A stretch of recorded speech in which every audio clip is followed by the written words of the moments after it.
What's up, people? Welcome back. I'm Rick, and thanks for tuning in. I have many projects going on, so I don't always have the time to be crafting the quality content you all deserve, but I plan on doing this for a while. So as I continue to progress and become more efficient, these videos will start coming off the line with more frequency. So thanks for hanging in there. Today we're going to take a look at a news clip of a grow bust that took place in the state of Indiana about a year ago. I live in Seattle, Washington, and things are a bit more easygoing out here in the Pacific Northwest. You could still get yourself in quite a bit of trouble, and legally speaking, we still have a long way to go, but it's a lot more widely accepted and less stigmatized, especially for treating things like PTSD and opioid addiction.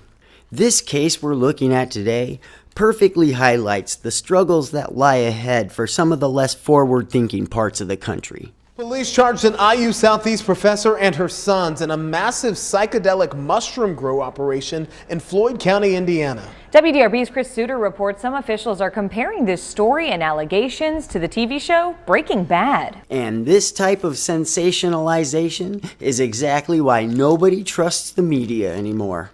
I happen to watch all of Breaking Bad, and aside from this lady also being a teacher, there is zero correlation. Are you trying to say that this sweet old lady is just pretending to be an art history professor, but really she's a murderous sociopath that has used ruthless tactics to annihilate anyone that gets in her way, as she has risen to become the mushroom kingpin of Indiana? That's a bit of a stretch, don't you think? There's a trust placed in the hands of every professor who steps foot on this campus to help mold the minds of those taking their education to the next level to follow a moral compass. Investigators say IU Southeast art history professor Dr. Ann Allen broke that trust. Okay, drama queen, how?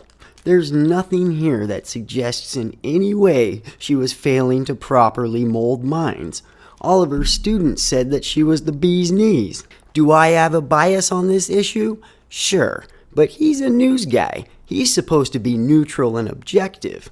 I think the fact that he's bending over backwards to make an otherwise well-loved pillar of the community seem like a dangerous drug lord says a lot about his moral compass. The Floyd County Sheriff's Department saying she and her two sons, Frederick and Joseph, are behind this massive psychedelic mushroom grow. Chief Deputy Wayne Kessinger describes an elaborate setup inside this blue outbuilding on the Allens French Creek Road property. When I think massive, I think those huge commercial grows that takes up a whole warehouse.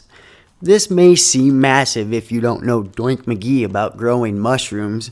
Really, it's about at mid-level. It's a couple notches above growing in your closet. But that's not what sells the news. Pictures snapped inside show petri dishes, seeds, mushrooms, and more. Inside the house, investigators report finding more mushrooms, LSD, and thousands of dollars. Notice how he clicked on a picture of all of those jars at the exact same time he said LSD? It leaves viewers under the impression that Grandma El Chapo here was cooking up gallons and gallons of the stuff. I mean, why not just say that they were handing it out in kids' Halloween candy too? These people had to have read the same reports I did, and clearly it mentions that they had several jars of mushroom-infused brown liquid. And while LSD was found on the property, the report said that was on sheets of paper. So not in jars of brown liquid. That one just slipped right by you, huh? And the mushrooms they're showing pictures of are just common oyster mushrooms, which most certainly are not of the magical variety.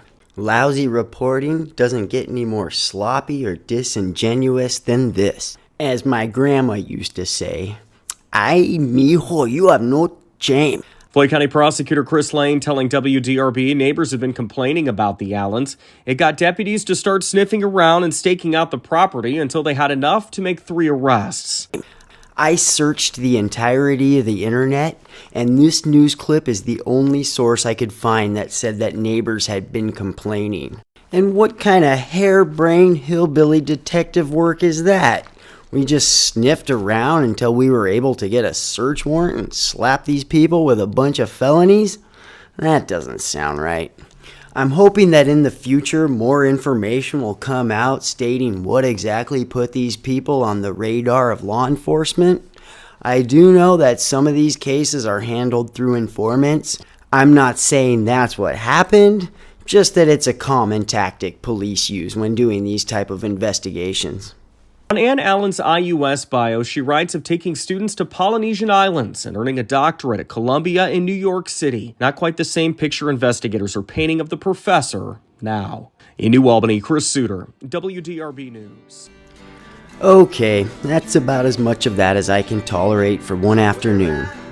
Look, I know it's fun to crack a few jokes at some low-hanging fruit, but this really is a tragic issue, and my heart goes out to these people.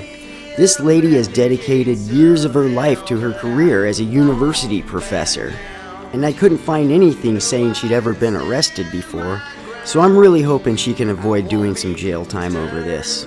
And as if these people didn't have problems already, I also found out in another news article that when police were searching the place, they just so happened to find someone's private stash of the old devil's dandruff.